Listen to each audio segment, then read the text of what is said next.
கன்னி ராசிக்கு தமிழ் புத்தாண்டு எப்படி இருக்கும்? 9ஆம் இடத்தில் குரு இருந்து கொண்டு உங்களை ஓஹோ என்று உச்சத்தில் கொண்டு போயிட்டு இருந்துச்சு. அடுத்து சனி பெயர்ந்து விட்டது, அது 7ஆம் இடத்துக்கு வந்து விட்டது அப்படிங்கிற மாதிரி உங்களுக்கு பயமுறுத்துவார்கள் நண்பர்களே. ஒன்றே ஒன்று சொல்கின்றேன் நண்பர்களே, எது எப்படி போனாலும் சனி பெயர்ந்தாலும் குரு பெயர்ந்தாலும் பொதுவாக நிழல் கிரகம் என்று சொல்லக்கூடிய ராகுவை போல கொடுப்பவன் யாரும் இல்லை என்று சொல்வார்கள். அப்படி பார்க்கும்போது இந்த ஆண்டு 3 முக்கியமான பயிற்சிகளில் உங்களுக்கு ராகு பகவான் உட்கார்ற இடம். இதுவரையிலும் பார்த்தீங்கன்னா 7.5 சனியை மட்டும் கனெக்ட் பண்ணிக்கிட்டு இருந்தோம். கிட்டத்தட்ட கடந்த 5 ஆண்டுகளாகவே இந்த கேதுவோட பலன் பார்த்தீங்கன்னா ஒரு 7.5 சனி மாதிரியே ஒரு 5 ஆண்டுகள் 12ஆம் இடம் ஜென்ம கேது, ஜென்மத்தில் உட்காந்து கேது மனக்குழப்பத்தையும் ஏகப்பட்ட ப்ராப்ளம் கொடுத்துட்டு கேது 12ஆம் இடத்துக்கு வருது. இது எவ்வளோ பெரிய பாக்கியம். கேது விலகுவதுங்கிறது பெரிய விஷயம்.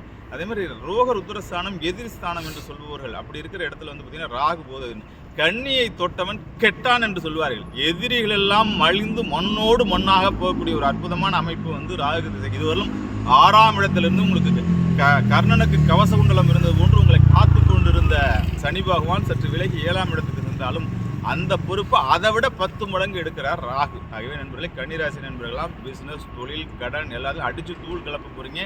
எல்லா வளத்தையும் பெறப்போகின்றீர்கள். இதுவரையிலும் பார்த்தீங்கன்னா குழந்தை பேரை தடுத்து கொண்டு வந்த கேது, திருமணத்தை தடுத்து கொண்டு வந்த கேது, என்ன சார் 9ல் குரு இருக்குது, ஓடி போனவனுக்கு 9ல் குருன்னு சொல்லுவாங்க. இந்த மாதிரி ஏகப்பட்ட விஷயம் சொல்லுவாங்க. இந்த குருவோட விஷயங்கள் எல்லாமே சில தடங்கள் இருந்துச்சு, எங்களுக்கு பெரிய பலனை கொடுக்கல என்ற நண்பர்களே.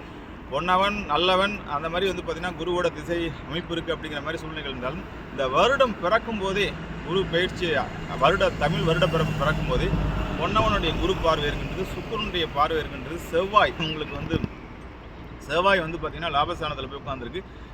மற்றபடி சந்திரன் போன்ற கிரகங்களோட அமைப்புகளை வைத்து பார்க்கும்போது சிறு கிரகங்களுடைய பலன்களையும் வைத்து தான் பெருசாக பார்க்க வேண்டும். அப்படி பார்க்கும்போது இந்த 2025-26 தமிழ் புத்தாண்டு உங்களுக்கு ஒரு அமோகமான ஆண்டு. குபேர வளத்தையும் செல்வ செழிப்பையும் மிகப்பெரிய வெளிநாட்டு பயணத்தையும் வெளிநாட்டு யோகத்தையும் மற்றபடி பார்த்தீர்கள் என்றால் திருமண வாழ்வையும் வளகாப்பு சத்தத்தையும் கொடுக்கக்கூடிய ஒரு அற்புதமான விஷயமாக இருக்கின்றது.